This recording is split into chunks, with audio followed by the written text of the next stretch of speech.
It was reported last month that the Federal Reserve had its biggest ever annual operating loss in 2023, a massive $114.3 billion. This is due to aggressively supporting the economy during the pandemic and then raising interest rates to tackle inflation. And the chart is pretty startling. But what does this mean? And is it actually a problem? It's become fairly normal over the past 2 decades to see central banks using their balance sheet to provide more stability in the economy. Like, for example, the Federal Reserve and other major central banks relied on asset purchase programs like quantitative easing and other forms of lending to support the economy during and after the financial crisis and during the pandemic. And by taking these actions, central banks are essentially taking a financial position, which then affects their level of profit or loss. So, for example, these charts from the Bank of International Settlements show how central bank balance sheets have changed over time and what this means for them financially. So, going back to the chart showing the Fed's operating loss from last year that I showed you earlier, we can see that in the years before that, they were actually earning a big profit from the assets on their balance sheet. So, what changed last year? Well, when central banks raise interest rates, this also has an impact on their own net interest income. The assets on their balance sheet are connected to interest rates. So if we think about government bonds, for example, if yields are rising, then the asset valuations are declining. And this means if the central bank is using accounting approaches that use changes in market values for calculating their net profits, that's going to have a negative impact. And what's been one of the main themes over the past year? Tackling inflation by raising interest rates and rising bond yields. But although central banks reporting losses might seem concerning on face value, we typically see central bankers coming out claiming that it's actually not a problem. So why would that be the case? Well, the first thing to note is that a central bank isn't the same as a commercial bank. Central banks can't be insolvent in the same way that a commercial bank can, since they can always create more reserves to cover any obligations they have, and they're protected against court-ordered bankruptcy, and they're indirectly backed by the taxpayer.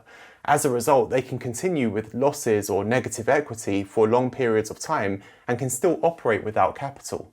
As the BIS points out, we've seen this throughout history, with many central banks having negative equity but still being able to carry out their objectives. For example, Chile, Israel, Mexico, among many others, have all had years of negative capital.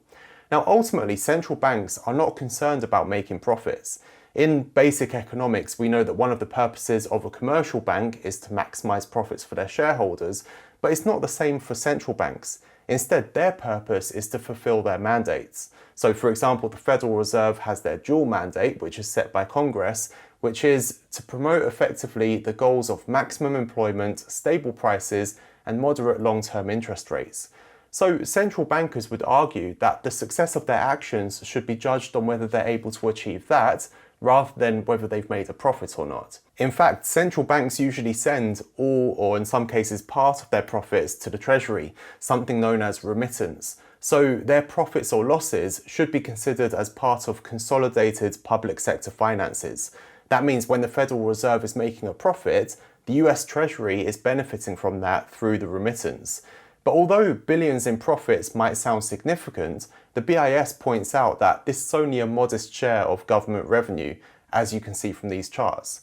However, since the Fed is making a loss, that means there's no longer any remittance for the Treasury, but this isn't a two-way relationship. So the Treasury doesn't have to send money to the Fed to cover those losses. Instead, the Fed will operate a deferred asset, which means all the losses will accumulate, and when they begin to make a profit again, they pay off all the losses all the way back to zero. And once they finish paying off the losses, the profits will once again be remitted back to the Treasury. Now, the Congressional Budget Office has forecasted that this could last until 2028, which means the government won't be receiving the remittance for quite some time. Now, so far, it sounds like the central bankers are right that this isn't something to be concerned about. But is there more to it than that? Is there some downside that isn't so obvious? Well, it all comes down to whether the central bank can still fulfill its mandate or not. By carrying such big losses, it will inevitably affect the way that they conduct their monetary policy, and the Federal Reserve has already had to change the way they conduct some of their open market security sales to avoid realizing market value losses.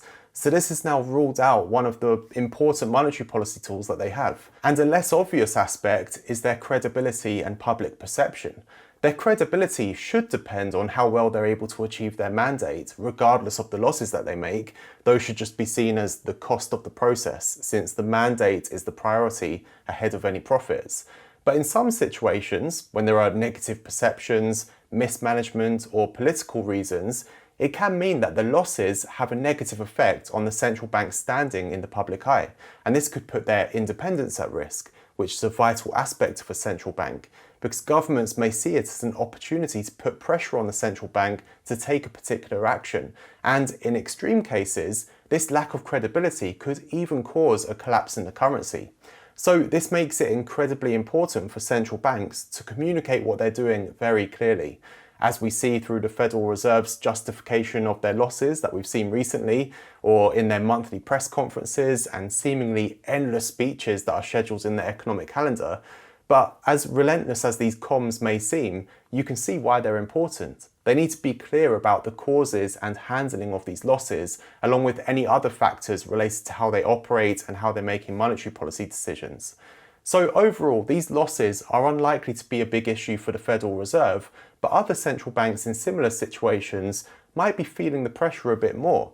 Not only would I include the smaller central banks in that category, but even major ones like the Bank of England, where losses are covered by the Treasury, which ultimately means taxpayers. But overall, despite the huge negative numbers that we see, it's not an immediate concern that will have any material impact, at least not for now.